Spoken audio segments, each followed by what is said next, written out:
Hi, welcome. This is Dr. John DeMartini. This is one of the most amazing and inspiring shows that you can listen into. If you want to be on the edge of your seats, if you want to open up your heart, if you want to expand your mind, and you want to meet incredible people, stay tuned because you're just about to experience a transformative radio show that will change your life. And you're listening to the Dr. Pat Show that's coming up right next. Welcome to the Dr. Pat Show. Talk radio to thrive by. Powerful, inspiring, and coming to you live, bringing you stories of people like you and me, busting through and living life full out. Get ready to dare to wonder what your life would be like if you knew you could not fail.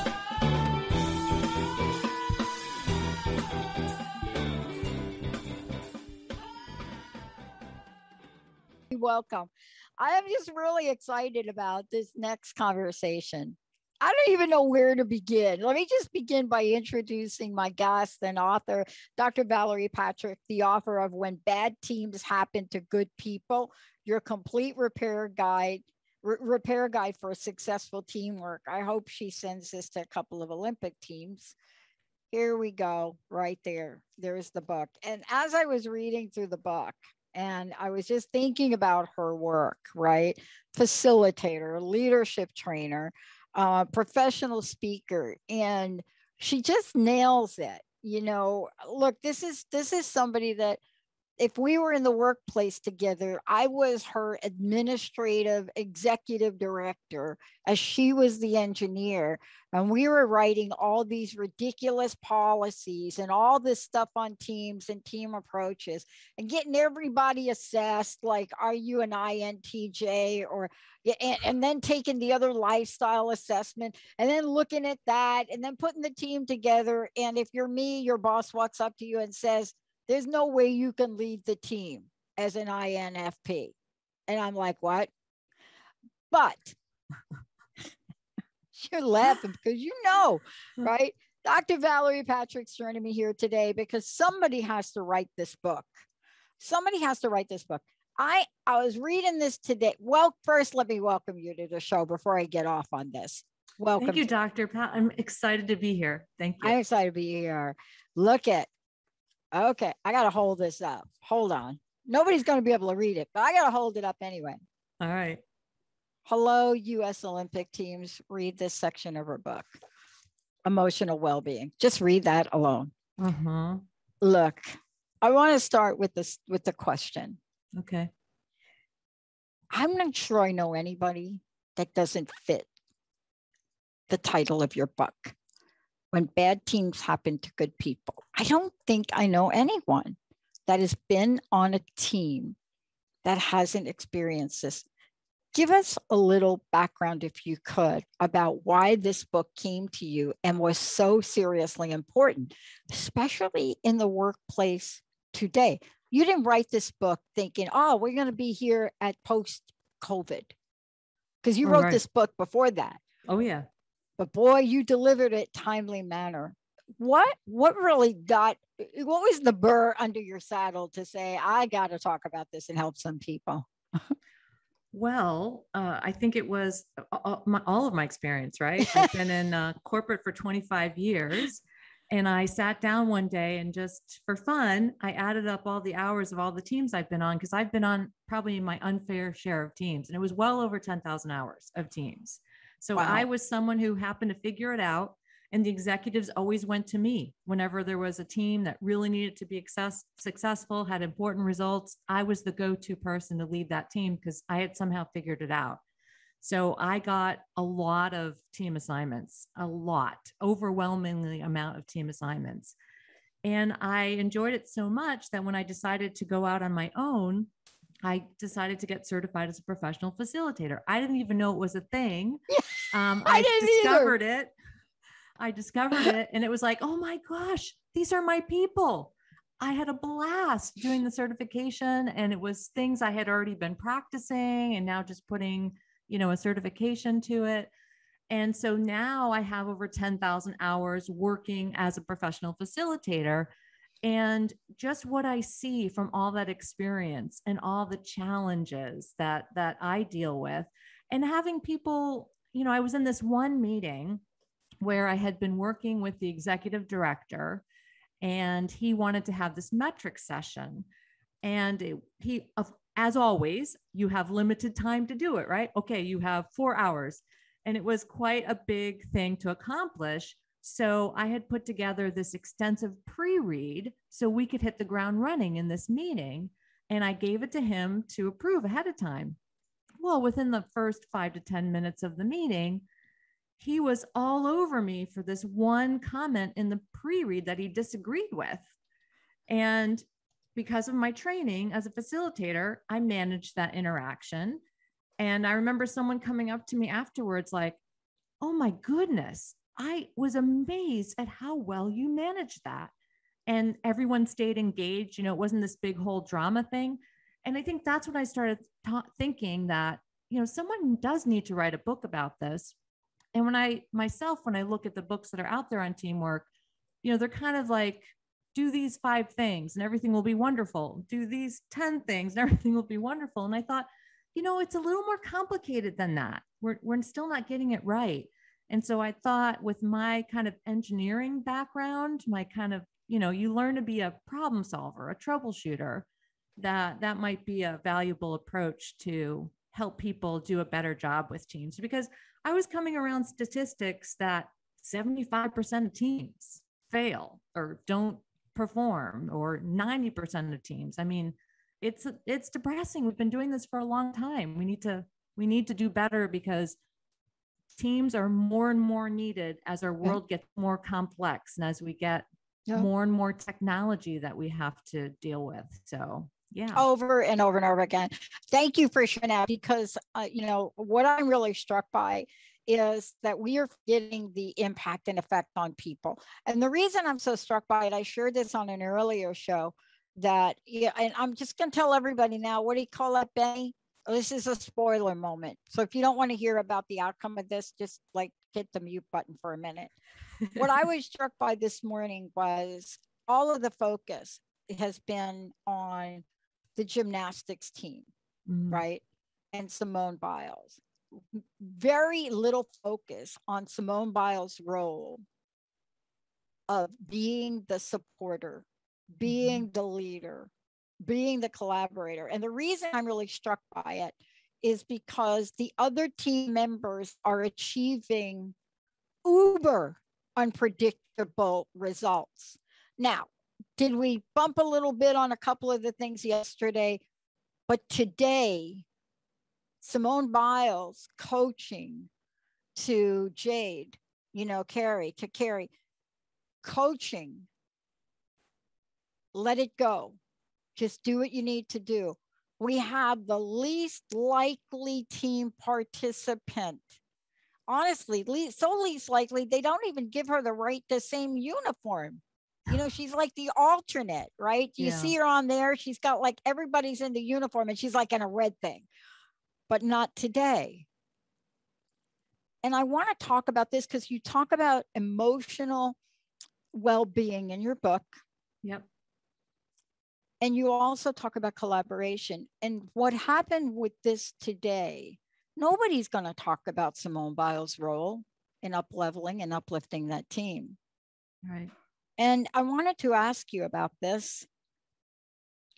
This is not a bad team, like the public is looking at. But there are moments when each of us are on a team and we're tasting success and it doesn't happen. And I want to ask you, what is the emotional impact of bad teams happening to good people from your perspective? Yeah, so emotions are such an important part of teamwork. Emotions can shut down your performance or they can unleash your performance. And what happens when you're in a team is you have a bunch of different people. They may or may not have known each other before they came together. And even if they know each other, there's so much depth to each person. You can't possibly know everything about a person. You know, they're bringing their accumulated life experiences in their non-conscious brain. It's all there. Everything that happened to them over their lifetime is going to influence how they're going to react to different situations that come up in that team.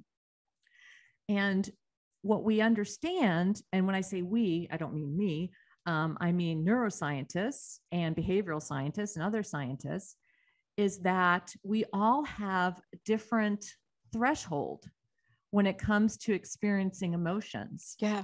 And I want to particularly talk about the negative emotions, the emotions that can really get in the way of our performance. And these can be everything from doubt to concern, to frustration, to boredom, to anger, you know, that whole spectrum of negative emotions. We all have a different threshold for when that negative emotion starts to interfere with our brain processes. So for one person, it could be a lot lower threshold in a given situation than for another person. But when you hit that threshold and your amygdala gets fired up in the brain, that little almond-sized, you know, piece of the brain, deep in the brain, when that gets fired up, it turns off the prefrontal cortex, which is where all the performance comes from. That's where the decision-making is. That's where all your logical thought is, your creativity, all of that. And then that's when bad things happen. And it doesn't necessarily take a lot. I mean, it could be a comment you didn't even mean anything. And you might not even know someone gets triggered because we also respond differently, right? Some people get, you know, fight back and get very, you know, stand up and leave the room, slam the door, whatever. And others get into like the passive mode, or they just withdraw, or they get that passive aggressiveness. So, you know, this idea of this threshold is a very sensitive thing in teams. One of the things that really helped me, I got certified in the Foundations of Neuroleadership by the Neuroleadership Institute, and they have this model for emotions that I find very powerful, and they call it the SCARF model, and it's an acronym for the different types of things that can trigger our emotions. So the S is for status, the C is for certainty, the A is for autonomy, the R is for relatedness, and the F is for fairness. And so the way the model works is if I perceive a decrease in my status based on what someone says or what someone does in a meeting, then I'm going to tend to feel negative emotion. Okay. And then you can extend that to the other 4 dimensions. And on the opposite end, if I perceive an increase in my status, then I'm going to tend to be more engaged and get excited. But we're all unique in terms of what does status mean to me? Or what does certainty mean to me? Or what's my threshold? Yeah. I love this. I want to talk about this. I'm going to skip break if I could. Okay. I made a reference, and I want to get backed up a little bit, because the body of work you have in this book is just brilliant, and you've got to read the book to follow it and see how, Dr. Valerie, how you're connecting the dots. But one of the things I alluded to was and I date back to, I think we were the first company. Okay, I think we were the first company, AT&T, let's call it AT&T Bell Labs. I worked at Bell Labs, but it's all part of that Bell head thing. Yeah. And I think we were the first company to try every assessment form on the planet. So anytime there was an assessment form, people would say, call them because they bring you in. They're going to hire you. Come on in. They love assessments, right? But I alluded to the Myers-Briggs, which was so misunderstood. Yes. But let's bring us to why that tool and other tools are important, because in your book, I started to make a list of all the tools you have in your toolkit that you use, right? And you talk about, you put your score in, you put your Myers-Briggs type in here, I saw it. ENFJ, I think you put in. Right? ENFJ. Yep. I am an INFP. Ooh, cool. Oh, is right. So my point is you're unique. I was so unique. I scored so high on the introvert scale. They were and this is the misuse of assessments. That's why I want to talk about what you put in the book, because you put in the book how to use these for understanding self, right? Yeah. an IN, the old school version of an INFP is they can't lead anything. So that was that misunderstanding. Yep. Let's talk about your tools and the tools inherent self-assessment, because we don't do this enough. And then when we do, we don't do it well. Can you talk about this part of your book? Because I think we need to understand this before you and I can have a conversation about leadership, right? Okay. How important are these self-assessment tools? And what has been your experience in having them be the key to truly understanding great team dynamics? Yeah. So I have found that understanding myself has been really important in order for me to be able to interact with others. So I had, shortly after I found out what my MBTI score was, or I think during the process even, I had that aha moment like, oh, that's what's happening with Bruce. Oh my goodness. And it turned out, as a team, we all took it and we all learned our scores. Yeah. And it turned out that I'm an N in that second dimension, which is intuitive. And he was an S in that second dimension, which is sensing. And intuitives, we were planning a meeting together, and intuitives in general like to see the big picture, where are we headed? What's the outcome? What are the results? And then you sort of back up and, work out the details. Yeah. Jamie, you're listening to this. Sensors want nothing to do with that. They want to know, okay, step 1, step 2, step 3, step 4. They think it's a waste of time. It's just a different way of approaching things. And we were having all out brawls. Yeah. We'd get nowhere. We'd meet and we just fight the whole time, and we'd both leave in a huff. And so then the next time I sat down with him, I said, listen, I need to understand this, where we're headed, before I can sit down and put together the details. It's just the way my brain works. And then we were fine. Yeah. It was just understanding that kind of difference, the way we approach things. So I think it's a really critical part of collaborative intelligence. And in fact, there's a great book. I don't know if you know the book Collaborative Intelligence by Donna Markova and Angie MacArthur.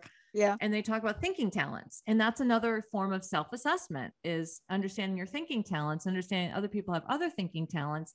And then how can you, work together to leverage your individual thinking talents and not get into miscommunications because of it. So I think that sort of self-assessment helps you to bridge some of the differences and the different ways we approach things. I think they're really valuable for that, and a really key part of being a good collaborator. Yeah, I'm revisiting all of this. And that's why picking up your book and reading it was so important, because we've expanded our team here. I want to take a look and take a short break here coming up, because one of the things that I want to do is I want to talk about, how this understanding of oneself, regardless of what the outcome of a team is, if you understand yourself, right, what could that mean to your own personal effectiveness?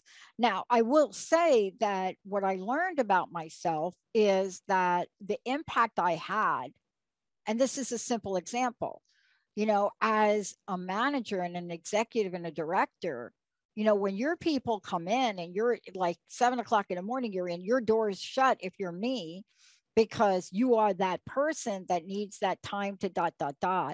What I learned is that view was unapproachable.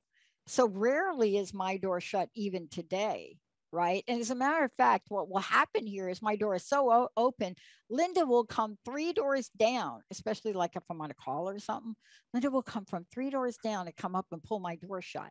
That's how open it is. But what does all this have to do with how you move forward? Now, 3 things I want to say, and then we'll come back. 1, there are many teams we're on. If you're part of a family, you're part of a team. Mm-hmm. I'm just saying that right out of the gate for those of you out there thinking this is not for me. Yes.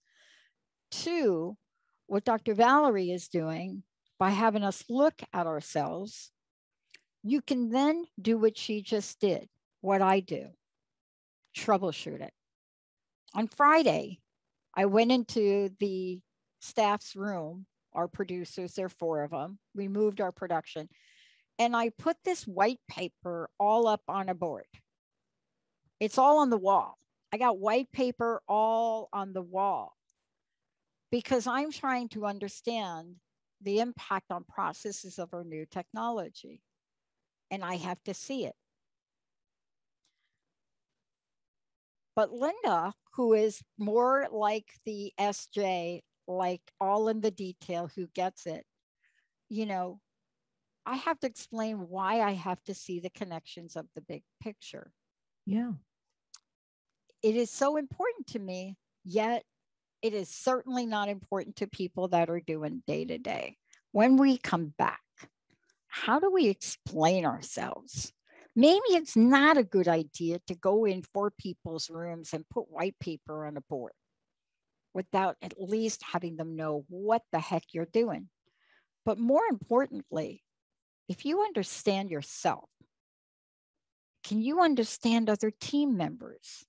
And does that buy you anything? Dr. Valerie Patrick is going to talk to us about that. We're giving books away. We're going to take a short break. But before we do, when bad teams happen to good people, there's a lot in here. This is a repair guide for successful teams. It doesn't matter what team you're on.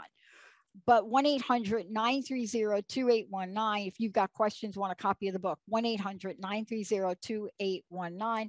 We're going to talk about assessments, and then we're going to talk about leadership. Stay tuned. We'll be right back.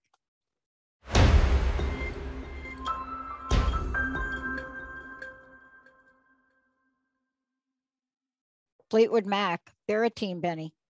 Of course they are. Don't you think they're a team? Oh, yeah. Benny, who's the leader of the Fleetwood Mac team? Okay, Oh, come on. you pick somebody. What? Really? Come on. So you tell me who you think the leader of Fleetwood Mac team is. Well, it's got to be Stevie. That's what I say. And guess what? You know, the real leader of Fleetwood Mac didn't agree with that. I think that's why they weren't Fleetwood Mac anymore. Just saying. Okay. They're still doing great now. Oh my gosh. You know, come on, Stevie Nicks. Thank you for being you. Welcome back, everybody. I want to thank, Dr. Valerie Patrick for being herself, but also being someone that not only understands the power of looking at this, but how to troubleshoot it, how to pinpoint. This book, and Jamie, I know you're putting some pictures of it, When Bad Teams Happen to Good People. This is the kind of book you really need to get for your team and for yourself. 1-800-930-2819. I was reading your book, and out of reading your book, I'm like, I got to make a few adjustments for myself here for who I got to make an adjustment. Yeah. Because you got to learn some things. You can teach old dogs new tricks. Absolutely. I know that. I had an old dog. I taught my old dog new trick. But I think what you're trying to help us with is you got to build foundational baseline, and that is understand who you are, right? Yes. Okay. Yes. I think, the other aspect of understanding who you are is also understanding your source of motivation. I mean, one aspect of understanding who you are is when you understand who you are, then you understand how others are different than you. Yeah. And that's an important baseline for collaboration. But the other aspect of understanding who you are is getting more in touch with your source of internal or intrinsic motivation. What are the things you were put on this earth to do? What are the things that you naturally get excited about? What is the type of impact that you think you're meant to have?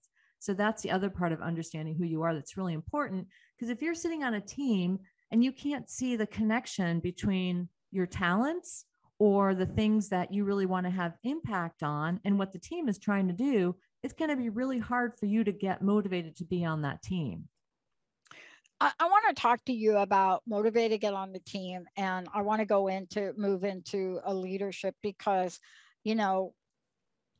there's so many things we can talk about here today, but I'm really struck by your chapter on troubleshooting team composition. But there's a few things to talk about before we get there, right? Okay. You talk about, may I read from your book?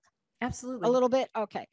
there's one thing you said, I learned from a bad experience, and you talk about this. You learn from a bad experience and have since developed skills needed to be flexible in adjusting a facilitation plan on the fly as needed by participants. Now I want to go to the next thing.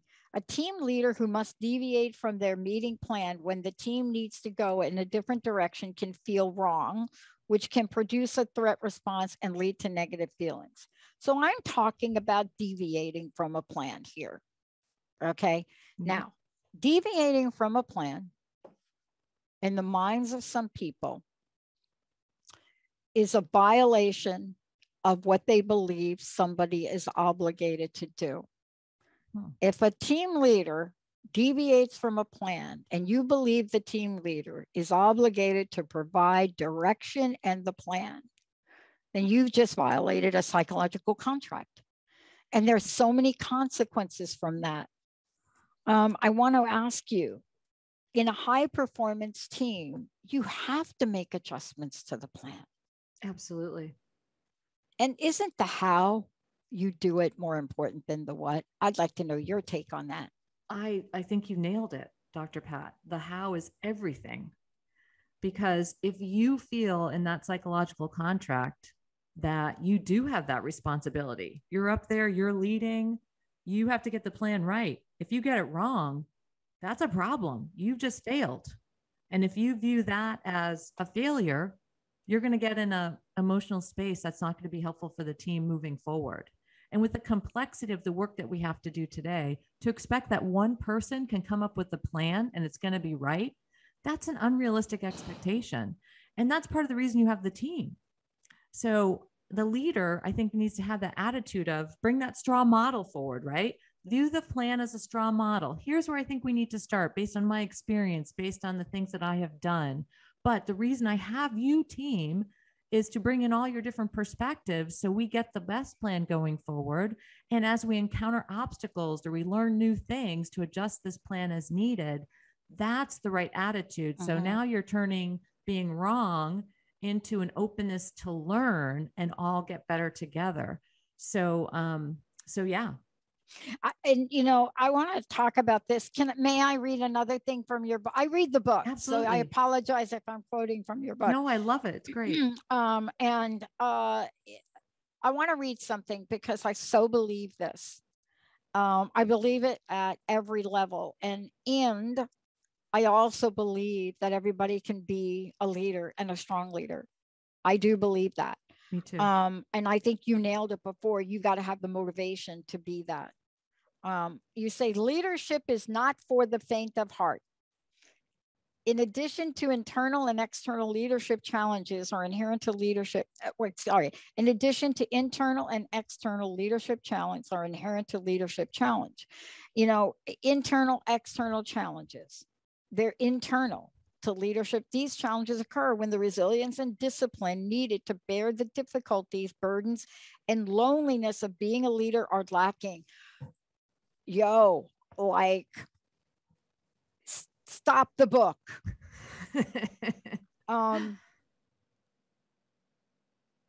This is a core of failures that could be at catastrophic levels.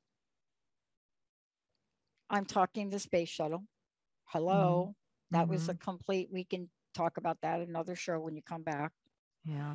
But you then say, the good news, I got to get to the good news I want you to talk about. The good news is that a leader can employ various tactics to handle the internal, external, intrinsic challenges of leadership. I would love for you to talk about that, because what you're saying is, yeah, even though this is a rough and rocky road, and believe me, as an owner of a company that just went through COVID-19 and figured out how to expand and grow through it, this was no easy feat. Did I do it perfectly? No. Am I still making mistakes with my team? Yes.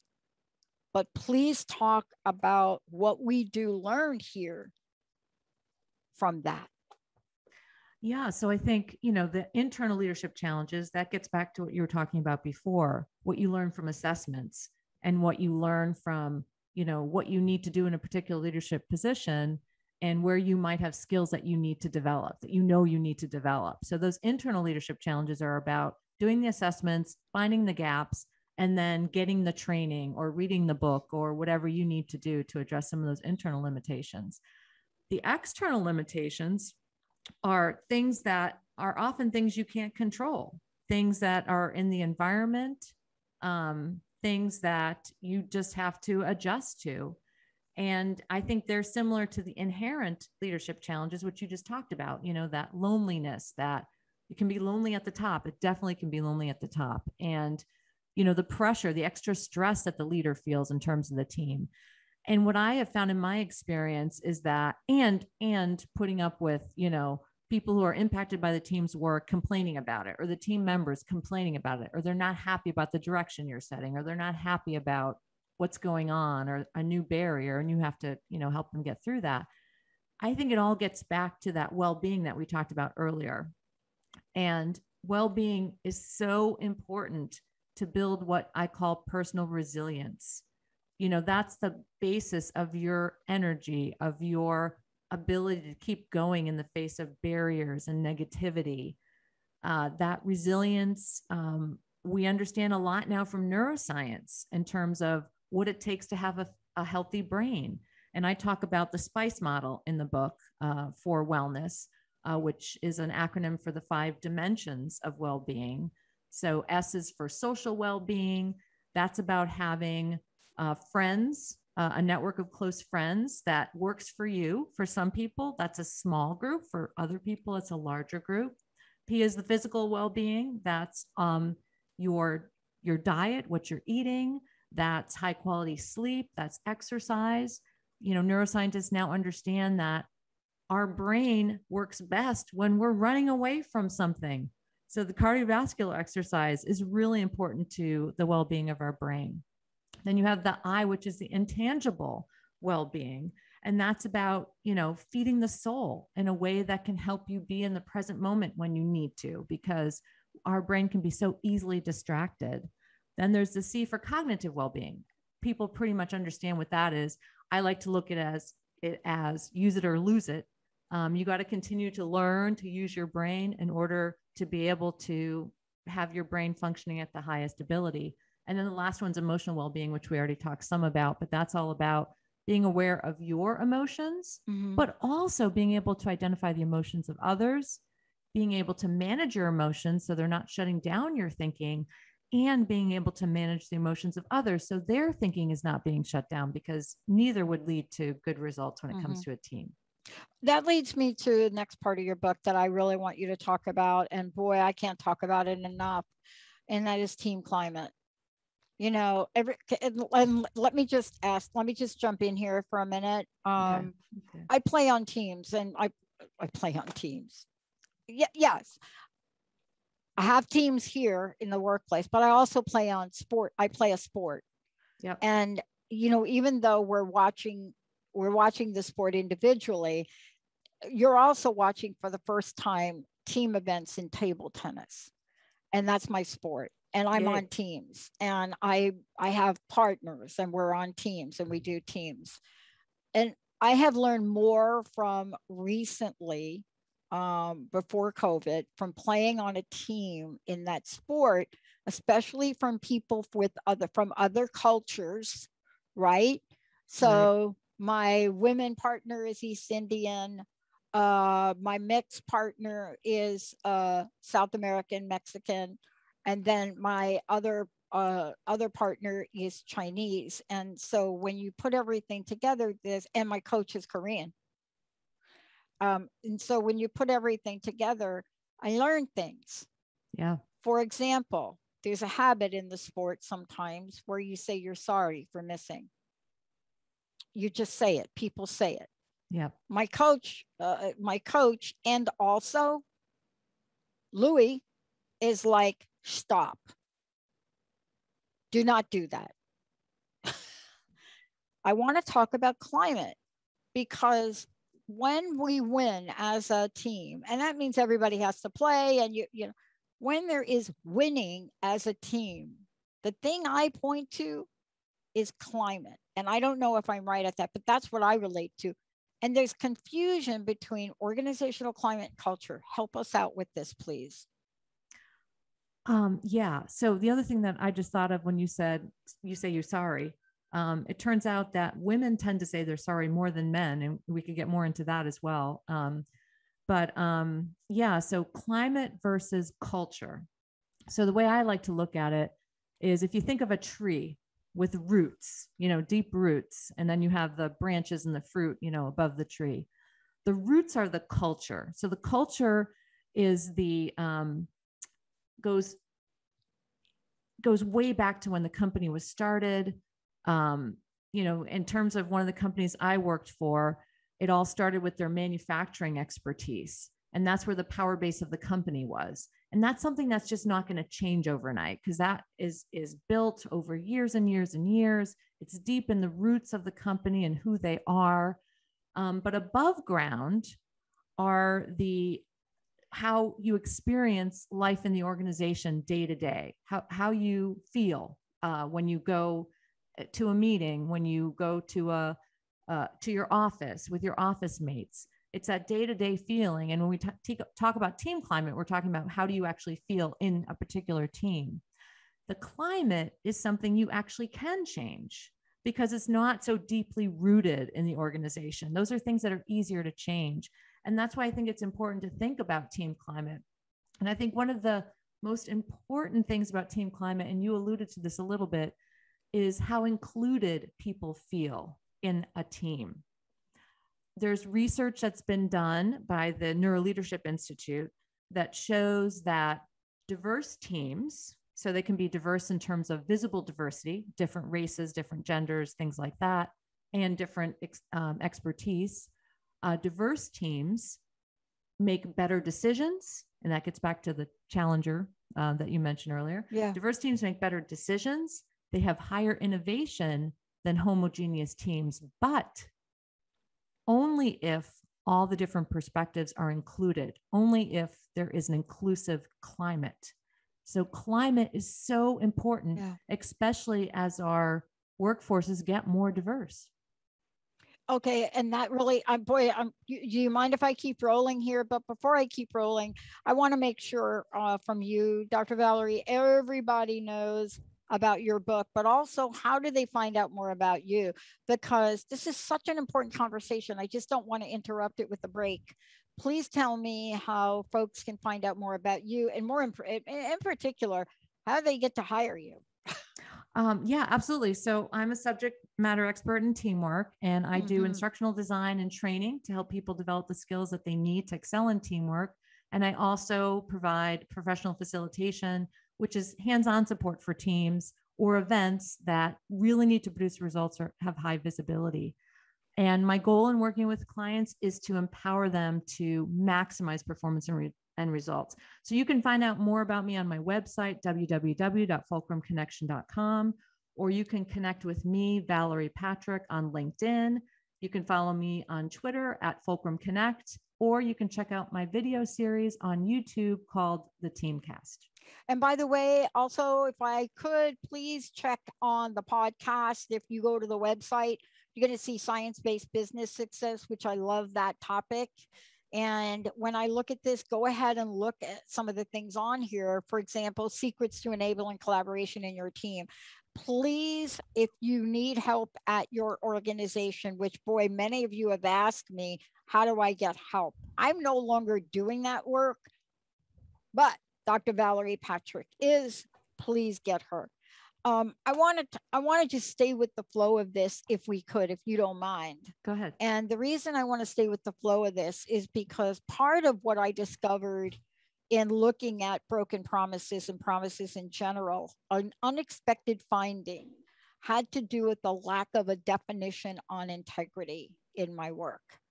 And so I was able to then define it based on what people said it was. But I have to ask you about integrity in teams, because I do believe that, and I'm not an expert on this at all. I mean, I've done a little research. That's it. You're the team expert.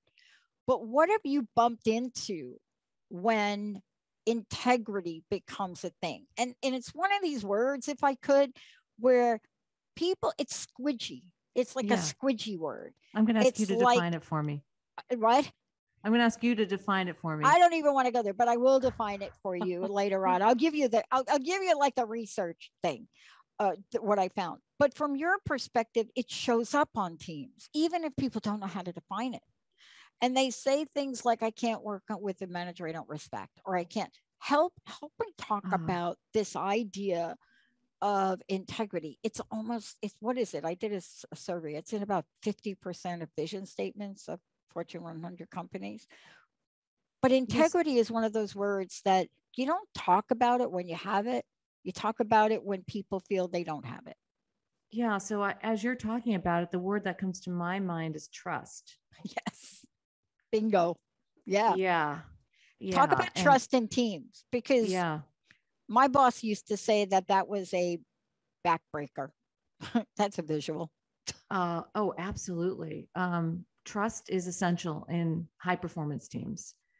And I think it takes a process to get there.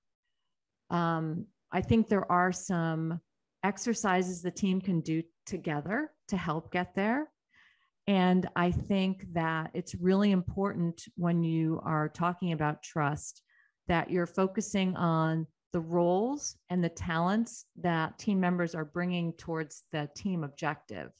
So for me, focusing on that team objective and keeping it on that and what people are bringing to the team, because there's external forces, right?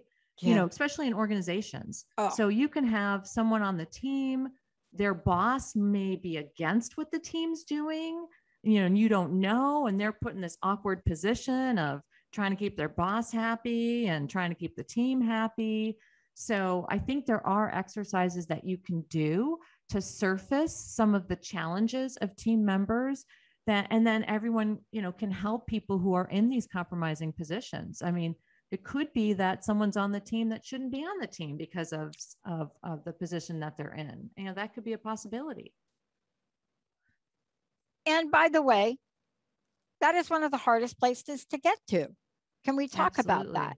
Yes. Now, look, if you're me and you're you, and let's say you have people on your team, we have control of certain things, right? But there is this thing that happens on teams, and you address it in the book, right? Yeah. Participation suffers from lack of trust, right? Yes. And there are things we have to do. You know, there are design issues on teams. There are all of that. Right. Your book really does touch on just about every single thing that could possibly cause a hiccup on a team, but then you come back with the solution. I want to ask you this question in the time we have left. Okay. In your opinion, I'm going to kind of put you on the spot here if I could. Go ahead. Yeah, go for it, right? Yeah. Yeah. How do you believe the landscape of teams? I mean, your book will apply across the board. It doesn't matter what this answer is. What you have in this book applies across the board. Right. Should use it for families, by the way. Yes. In your opinion, yep, we are seeing people being asked to go back to normal at work. In your opinion, has the landscape changed for what we need to look at to create high performance teams post-COVID? Or does it really not matter? No, I think it has. I have talked to some people about the impact of COVID on teamwork. And what I'm learning is all the ways that people have been misusing Zoom. Just like you can misuse email, you can misuse Zoom. Texting. You can misuse texting. Absolutely. It's a technology that is great to enhance your efforts when used properly.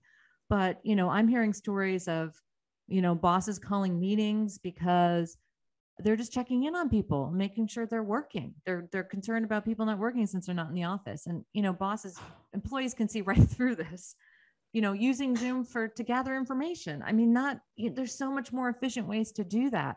I think there has to be a renewed respect of in-person interaction, whether it's virtual or actual in-person. It's time consuming. You're pulling people away from their work. It takes more time when you're face to face to work through things. You have to make sure that the benefits of that meeting are going to outweigh all those costs. And that gets back to planning. You really don't want to call a Zoom meeting unless you know how are all the people needed for this meeting. They all need to participate. Why? What is it that we're trying to achieve? And then is the time we're putting in worth it for those results and taking those people away from their work and putting their time towards this? And I think that's gotten sloppy over the pandemic. I think Zoom's just been such a go-to. And I'm not being negative on Zoom. I think it's a great tool, but I think that's gotten sloppy, and we have to get smarter and better at calling people together, at using people's times in, pulling them into a meeting. We've got to get smarter about that. This is really, I think, really the next part of one of our greatest challenges and opportunities, because you're absolutely right about it. In our industry and what we've been in, and especially when you're building a network that has hosts participating from all over the world, Zoom is a blessing. And yet I will tell you this, that we are getting more requests now from our hosts that want to come here and do shows from our studio here. And, that's not because they have nothing better to do, but we miss that contact. But you touched on something really interesting, and I have a few minutes left and I really want to go to it. You asked me to define integrity. And I got to a point in my study where there is the qualitative research in this study has 1,200 pages of notes. Wow. But one of the unexpected results was that people were wanted to talk about what they called integrity. And so you nailed it. It's so much about trust, but it's really this interesting now definition. When your boss kind of creep zooms you, I call it creep zoom. Sorry. I like that. It's creep zoom. When you get a it's good. I'm telling you that I have some people that told me their bosses want to Zoom on all the time. I mean, it's creep Zoom. It's like creep Zoom. Yeah. Here are some of the things I would love for you to talk about in high performance team. No hidden agendas, trust between everyone, be honest and upfront, responsibility and accountability. Withholding information was literally called a form of dishonesty, right? Not having answers. Yeah. But one of the people said this: you need to say what you're going to do and then do it. If something changes, help explain it to employees so they understand why you can count on it. Something happened as promised. If you make a promise, keep it. If something doesn't work out, talk about it honestly. Yeah. Yeah. That's transparency. Yep. That's transparency for the good of the organization and for the good of the team. Yep. And that's why I want to ask you on this last point to talk about transparency. It's one of the most popular words that came up from our political arena. Yeah. But transparency in the workplace, I think, is the body of work that, boy, you can help some companies do. Talk about the importance, if you would. Yeah, I think transparency is the basis of trust. Mm-hmm. And it comes from a place of genuinely wanting to make a positive contribution, of wanting to see success in the organization. It also comes from a place of setting your own goals aside, I think. So you need to be aware of what your ambitions are, but I think you also need to be aware of that you're only going to be able to achieve your ambitions through others. And that's where transparency becomes so important, because organizations, why do we have organizations? Because one person can't do it alone.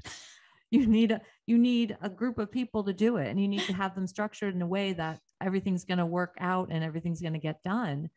And in order for a person to ascend in an organization, and this is more important, I think this is more true today than it used to be the case, because things are more complicated today. You have to be able to work with people in a positive way that to have that impact, to get those results. And transparency is just such an important part of that. I mean, when you think about all the examples of when do you not trust someone? you mentioned the hidden agenda. That's a lack of transparency problem. When you don't understand someone's behavior, okay, something's going on there.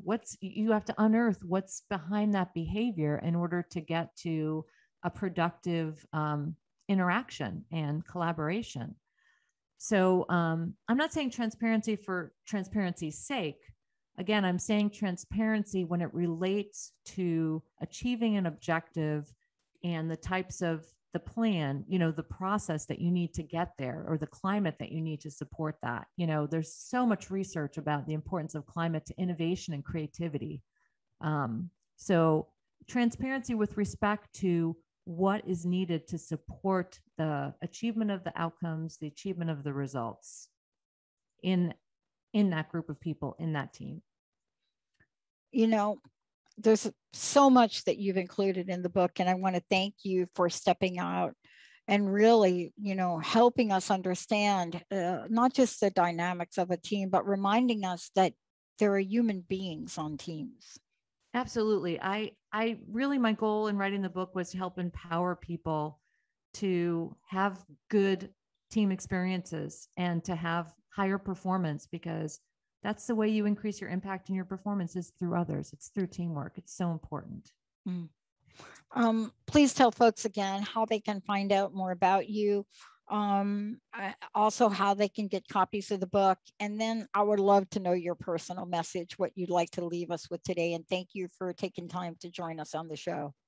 Oh, absolutely. So again, my website, www.fulcrumconnection.com. You can also connect with me on LinkedIn, Valerie Patrick.